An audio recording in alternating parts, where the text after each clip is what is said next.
개역 성경을 읽다가 킹제임스 흠정역 성경을 읽다 보면 번역이 확연히 다른 구절들을 발견할 때 처음 흠정역 성경을 대하는 분들은 당황하곤 합니다. 저도 그랬었습니다. 그러나 여러분, 당황할 필요가 없습니다. 영어 성경을 번역한 것인데 영어 성경에는 어떻게 되어 있는가를 찾아보면 금방 해결할 수가 있습니다. 그런 구절 중에 하나가 예수님의 인성과 신성, 신성과 인성을 이야기하는 빌립보서 2장 6절입니다. 개역 성경으로 읽을 때는 그는 근본 하나님의 본체시나 하나님과 동동됨을 취할 것으로 여기지 아니하시고 라고 했습니다. 그런데 흠정역 성경에서는 그분은 하나님의 형체로 계심으로 하나님과 동동함을 강탈로 여기지 아니하셨으나 라고 했습니다. 자, 여기서 강탈로 여겼다는 말이 잘 이해가 안 갈 수 있습니다. 강탈로 여겼다? 무슨 말일까요? 빌립보서 2장 6절을 영어 성경으로 보면은 그분은 하나님의 형체로 계심으로 하나님과 동동함을 강탈로 여기지 아니하셨다라는 말입니다. 해석부터 하자면 킹제임스 흠정역 성경은 예수 그리스도, 그분은 하나님의 형체로 계심으로, 즉 하나님의 모든 속성을 가지고 계심으로 자신이 아버지 하나님과 동동하다는 것을 강탈해서 자기 것으로 취할 필요가 없으셨다 말씀해 주시는 겁니다. 즉 자신이 아버지 하나님과 동동하다는 것이 원래부터 자기 것이므로 강제로 그것이 자기 것이라고 주장할 필요가 없었다는 말씀입니다. 이 구절에 대해서 분명하게 주석을 다른 아주 유명한 학자 두 분이 있습니다. 한 분은 존 길이라고 하는 성경학자가 있습니다. 이분 존 길은 18세기 영국의 저명한 침례교의 신학자이며 목회자이며 성경 주석가로 이제 침례교 신학 발전에 중요한 기여를 한 인물입니다. 그는 강한 학문적 성취와 깊은 신학적 통찰력으로 알려져 있고 특별히 그분의 성경 주석과 신학 저서가 아주 유명합니다. 어린 시절부터 비범한 지적 능력을 보였고 독학으로 라틴어, 히브리어, 그리스어 등을 익혔던 학자인데 1716년 런던 서더크에 위치한 침례교회에서 목회자로 부임하여 약 51년간 섬겼던 분입니다. 이 기간 동안 그는 신학적 깊이와 목회적 열정으로 교회를 이끌었습니다. 그 존 길 목사가 이 구절을 해석한 내용입니다. 이렇게 해석했어요. 그분은 하나님과 동동하다는 것을 강탈로 생각하지 않았습니다. 만약 그분께서 아버지와 동일한 형상, 본성, 본질을 갖고 있었다면 그분은 있는 그대로 아버지와 동동해야 합니다. 그분에게는 영원함, 전지함, 전능함, 무수부재함, 불변함, 자존하심과 같은 완전함이 있기 때문입니다. 그러므로 그분에게는 하나님, 전능하신 하나님, 참 하나님, 살아계신 하나님, 만유의 하나님과 같은 영광스러운 이름이 있습니다.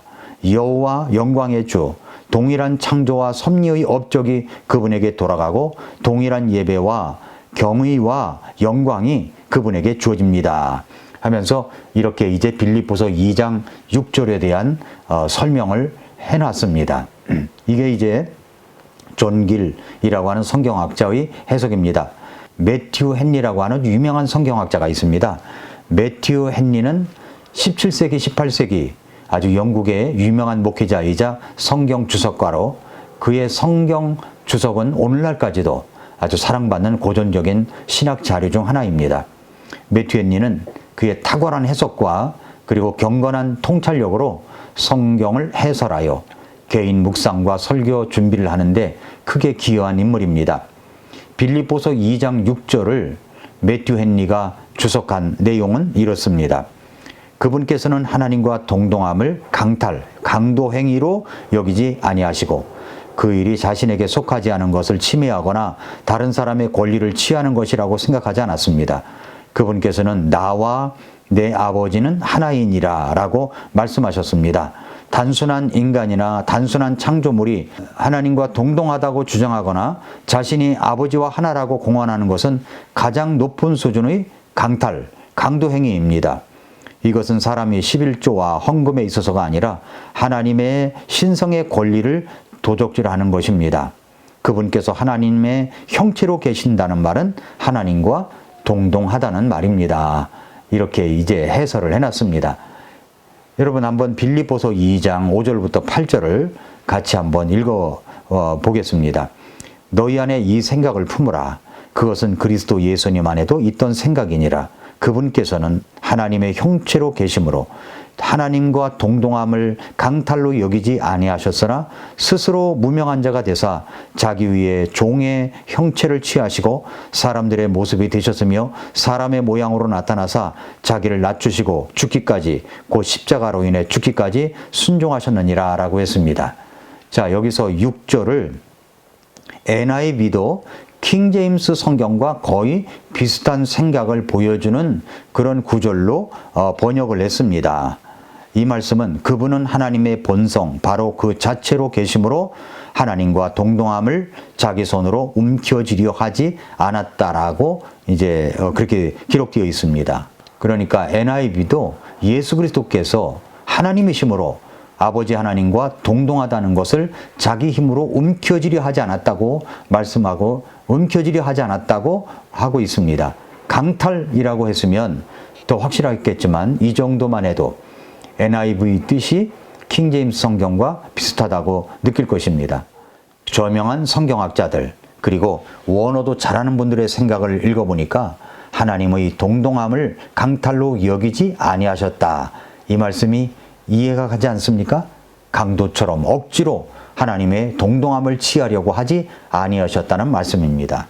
그런데 한글판 개역성경 번역은 뜻이 애매모호하거나 오히려 반대로 해석될 가능성이 큽니다. 뭐라고 했습니까? 그는 근본 하나님의 본체시나 하나님과 동등함을 취할 것으로 여기지 아니하시고, 이렇게 번역을 한 개역성경은 NIV의 to be grasped를 취할 것으로 번역하면서 무엇인가 번역이 꼬여서 이해하는 데 어려움을 보여주고 있다고 볼 수가 있습니다. 존 길과 매튜 헨리가 말한 것처럼 하나님과 동등하다는 것을 강탈로, 강도처럼 빼앗는 것으로 하지 아니하셨다는 말이 되어야 하는 것입니다. 예수님께서 인간의 몸을 입으시고 이 땅에 오셨지만 예수님의 신성은 그대로 가지고 오셨습니다. 예수 그리스도는 근본 하나님의 본체이셨습니다. 그것은 하나님과 동등하다는 것을 강탈하지 아니하셨습니다. 그분은 하나님이시기 때문입니다. 예수 그리스도는 하나님이시기 때문입니다. 그렇게 예수님은 이 땅에 오셨습니다. 빌립보서 2장 7절 이하에서 스스로 무명한 자가 되사 자기 위에 종의 형체를 취하시고 사람들의 모습이 되셨으며 사람의 모양으로 나타나사 자기를 낮추시고 죽기까지 곧 십자가로 인해 죽기까지 순종하셨느니라 라고 했습니다. 예수님은 하나님이셨지만 나 같은 죄인을 위해 이 땅에 사람의 모양으로 오셨습니다. 그것은 자기를 낮추신 것입니다. 그리고 죽기까지, 곧 십자가로 인해 죽기까지 순종하셨습니다. 나 같은 자를 위해서 말입니다. 성도 여러분, 빌립보서 2장은 예수님의 신성과 인성을 통해 나타난 예수님의 겸손과 순종, 그리고 하나님의 놀라운 사랑을 우리에게 보여주고 있습니다. 예수님은 하나님과 동등하신 분이셨습니다. 그 하나님의 동등함을 억지로 빼앗아 오신 분이 아닙니다. 그분은 하나님이셨지만 오히려 스스로를 낮추셔서 종의 형체를 취하시고 십자가의 죽음까지 순종하셨습니다. 이것은 우리 모두를 향한 하나님의 구속의 은혜와 사랑을 나타내는 것입니다. 우리는 예수님의 본을 따라 살기를 원합니다. 예수님처럼 겸손히 자신을 낮추고 하나님의 뜻에 따라 순종하며 우리 삶을 통해 복음의 빛을 세상에 비추어야 합니다. 예수님께서 자신의 영광을 내려놓으셨듯이 우리도 우리의 교만과 욕심을 내려놓고 하나님의 뜻을 위해 살아가야 됩니다. 그렇다면 이런 질문을 우리 스스로 한번 던져보십시다. 나는 예수님의 겸손과 순종을 본받아서 나의 삶 속에서 하나님께 영광을 돌리고 있는가? 우리가 그리스도를 따르는 삶을 살 때 세상은 우리를 통해서 하나님의 사랑을 보게 될 것입니다. 십자가는 단순히 고난의 상징이 아닙니다. 그것은 하나님의 무조건적인 사랑과 희생의 상징입니다. 그리스도의 희생이 오늘 우리의 삶과 영혼을 살렸습니다. 이제 우리는 그 사랑을 기억하며 삶의 모든 자리에서 예수님의 겸손과 순종을 드러내야 할 것입니다. 오늘도 미라클 모닝입니다.